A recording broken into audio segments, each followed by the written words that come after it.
அண்மை செய்தி.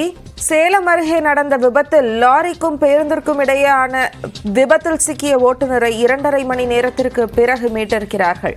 கூடுதல் விவரங்களோடு நம்மோடு இணைப்பில் இருக்கிறார் திருமலை. தற்போது இந்த விபத்து எப்படி நிகழ்ந்தது? எப்படி அவரை மீட்டிருக்கிறார்கள்? அவர் பாதுகாக்கிறாரா?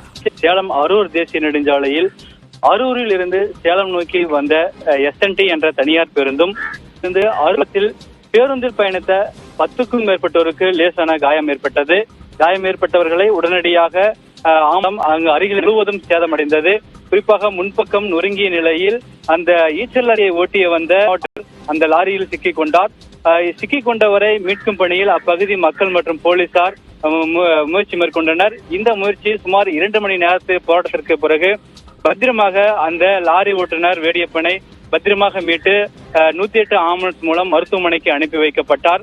இதனிடையே இந்த விபத்தை ஏறி அதிவேகமாக பேருக்கு தனியார் பேருந்து ஓட்டுநரும் நடத்துனரும் தலைமறைவாகி உள்ள நிலையில் இந்த விபத்து குறித்து வீராணம் போலீசார் வழக்கு பதிவு செய்து போக்குவரத்து பாதிக்கப்பட்டது.